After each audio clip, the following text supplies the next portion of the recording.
Alright, so this is going to be another movie review. This one's called Scream for Help, 1984. This is going to be another Michael Winner horror flick. Adrian mentioned this movie after I saw The Sentinel. I'm giving it 3 out of 5 stars. I thought it was okay. It gets a similar 5.9 out of 10 on IMDb, which is pretty high. But it only has 865 ratings on IMDb. So it's not a well-known film, but it's got some pretty decent gore. Kind of surprised me. I think the highlight of the movie is when the whore gets electrocuted. The blondie whore downstairs in the basement.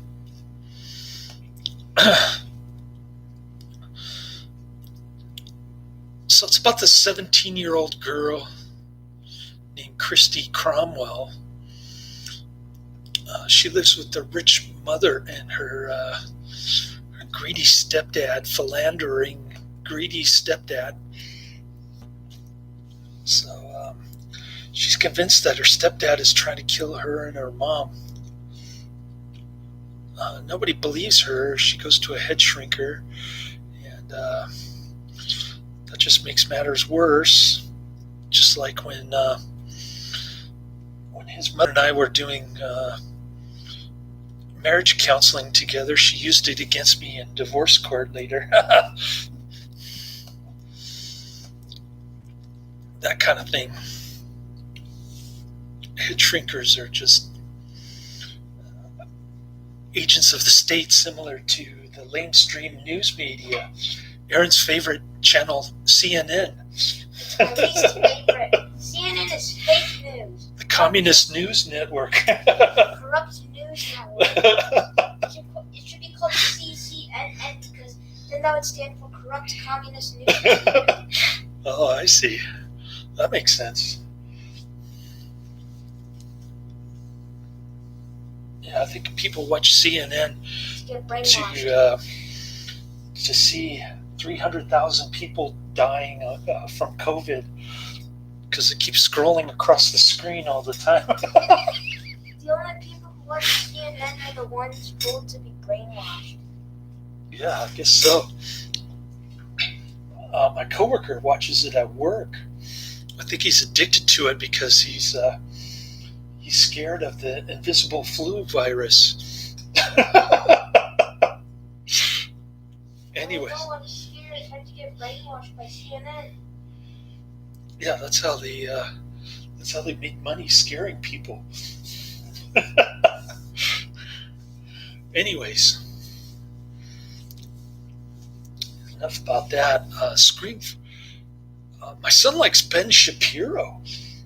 That's kind of an interesting. Another former coworker who moved to Fresno. He was into Ben Shapiro. That guy is like a Demo-Publican, Redemo-Publicrat. He keeps switching parties. He can't make up his mind.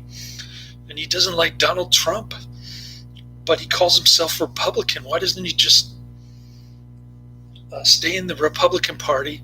Then the people who support Trump can form their own minor party, like the Libertarian Party. Anyways, enough about politics. Let's get into Scream for Help. So Christy Cromwell sees evidence that her stepdad is setting traps for her and her mom, death traps inside the house. Her mom trips down the stairs. She pops her cherry with some high school kid after her girlfriend gets hit by a car. She takes her dead girlfriend's boyfriend into bed after kind of being reluctant I guess she's a virgin. She starts bleeding. She's got blood all over her hands. The Keystone cops don't know what's going on. They just think she's crazy. But eventually, her newfound boyfriend, Josh, convinces the cop to go to the house where they're being held hostage.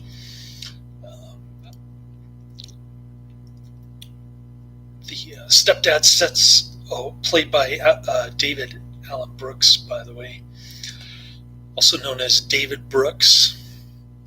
He's the one who's put a tripping hazard on the stairs so that his wife would fall down the stairs and break her leg. I think he was intending for her to die, but she just had a broken leg. And then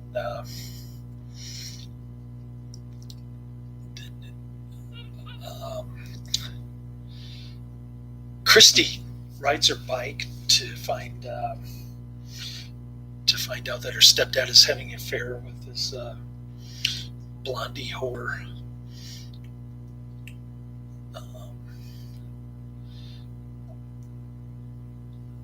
Trying to remember her name.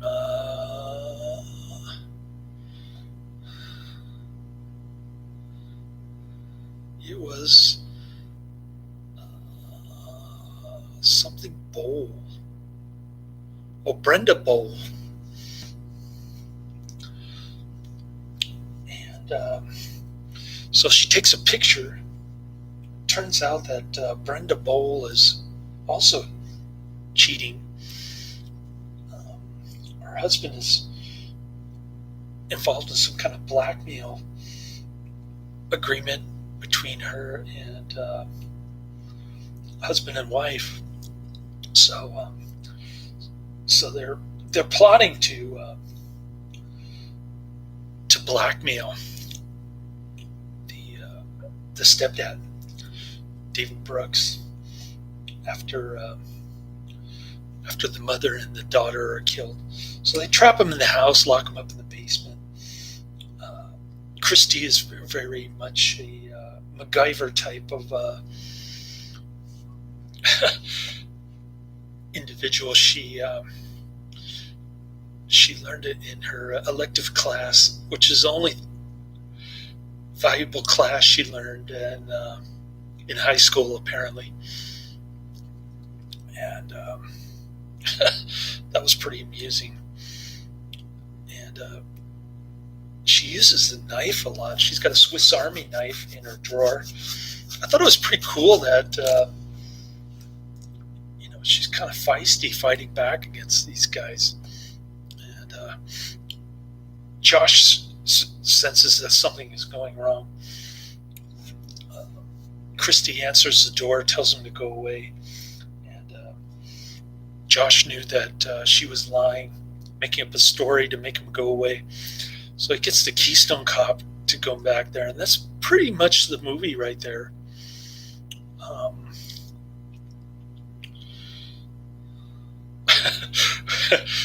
This is fantastic trash from one of the most accomplished trash directors, Michael Winner. The Girl Who Cried Wolf. And the wolf is her stepdaddy. I'm reading another review. Like most of Winter's work, it is loud, as subtle as a sledgehammer, full of nasty expletives. Oh, that's another thing. She's got a potty mouth. Downright mean-spirited. Also filled with sleazy sex, and there's a sexual assault. Yeah. So it's about the film's final half hour is a rocket ride of sleaze, violence, and brutality, and testament to Winter's blazing talent for garish overstatement. Trashmonger. Anyway, pretty funny review on IMDb, December 5th, 2005. Some of these reviews are really well written. That's why I like to compare them to mine to see if I missed anything. But yeah, so I got another movie on my list. Was it I Come in Peace?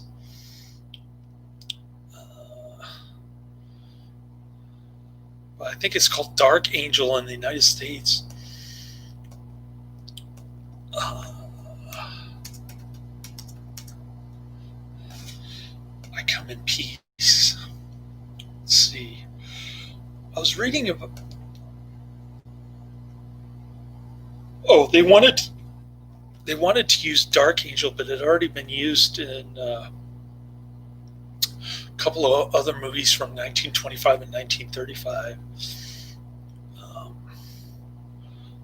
So I Come in Peace was the United States title. Outside the United States, it was called Dark Angels.